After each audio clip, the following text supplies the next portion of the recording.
It's probably not right what I'm doing, chopping up Martin Luther King Jr.'s sermon into these bits and pieces, but I'm doing it anyway. And it also, I find probably worth mentioning, I'm retaining his words so that there is language in here that we would speak differently today, referring to all men instead of all people. Once again, we'll hear it as he wrote it.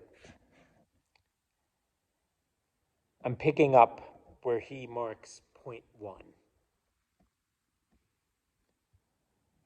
Let us consider first the need for a tough mind, characterized by incisive thinking, realistic appraisal, and decisive judgment. The tough mind is sharp and penetrating, breaking through the crust of legends and myths and sifting the true from the false. The tough-minded individual is astute and discerning. He has a strong, austere quality that makes for firmness of purpose and solidness of commitment. Who doubts that this toughness of mind is one of man's greatest needs? Rarely do we find men who willingly engage in hard, solid thinking. There is an almost universal quest for easy answers and half-baked solutions. Nothing pains some people more than having to think. This prevalent tendency toward soft-mindedness is found in man's unbelievable gullibility. Take our attitude toward advertisements. We are so easily led to purchase the product because a television or radio advertisement pronounces it better than any other. Advertisers have long since learned that most people are soft-minded, and they capitalize on this susceptibility with skillful and effective slogans. Excuse me. This undue gullibility is also seen in the tendency of many readers to accept the printed word of the press as final truth.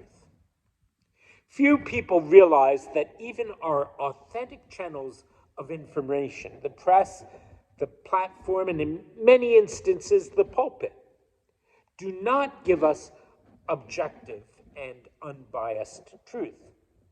Few people have the toughness of mind to judge critically and to discern the true from the false, the fact from the fiction. Our minds are constantly being invaded by legions of half-truths, prejudices, and false facts. One of the greatest needs of mankind is to be lifted above the morass of false propaganda. Soft-minded individuals are prone to embrace all kinds of superstitions.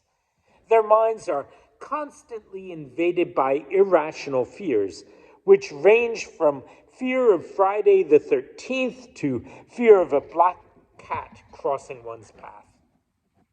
As the elevator made its upward climb in one of the large hotels of New York City, I noticed for the first time that there was no 13th floor. Floor 14 followed floor 12. On inquiring from the elevator operator the reason for this omission, he said, this practice is followed by most large hotels because of the fear of numerous people to stay on a 13th floor. Then he added, the real foolishness of the fear is to be found in the fact that the 14th floor is actually the 13th. Such fears leave the soft mind haggard by day and haunted by night. The soft-minded man always fears change. He feels security in the status quo, and he has an almost morbid fear of the new. For him, the greatest pain is the pain of a new idea. An elderly segregationist in the South is reported to have said, "I've come to see now that desegregation is inevitable, but I pray God that it will not take place until after I die."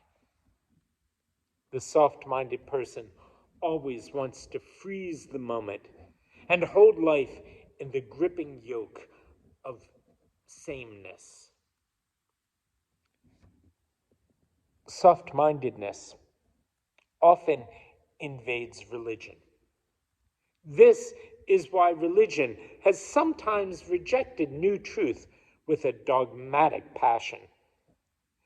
Through edicts and bulls, inquisitions and excommunications, the church has attempted to prorogue truth and place an impenetrable stone wall in the path of the truth seeker.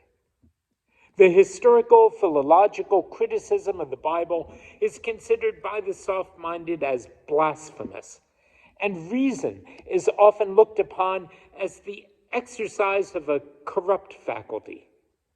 Soft-minded persons have revised the Beatitudes to read, "Blessed are the pure in ignorance, for they shall see God."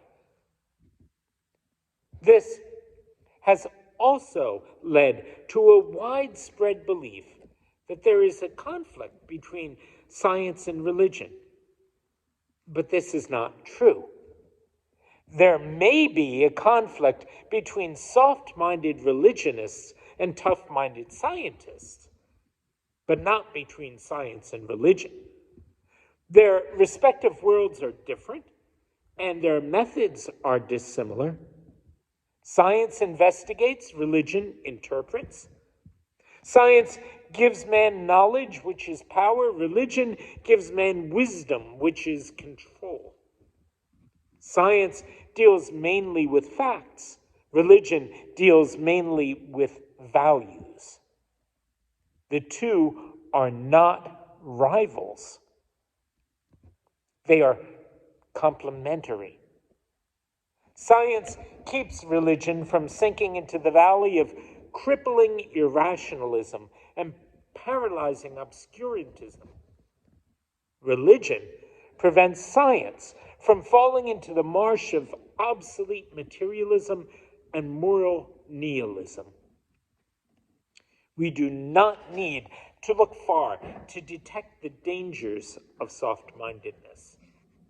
Dictators, capitalizing on soft-mindedness, have led men to acts of barbarity and terror that are unthinkable in a civilized society.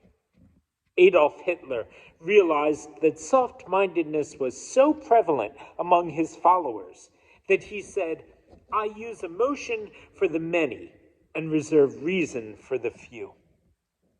In Mein Kampf, he asserted, by means of shrewd lies, unremittingly repeated, it is possible to make people believe that heaven is hell and hell heaven. The greater the lie, the more readily will it be believed. I'm going to stop and repeat that last section. And the reason I do, well, if you're living in 2022, you know why I'm repeating it. This warning comes from Martin Luther King Jr. Adolf Hitler realized that soft-mindedness was so prevalent among his followers that he said, "I use emotion for the many and reserve reason for the few." In Mein Kampf, he asserted, by means of shrewd lies, unremittingly repeated, it is possible to make people believe that heaven is hell and hell heaven. The greater the lie, the more readily it will be believed.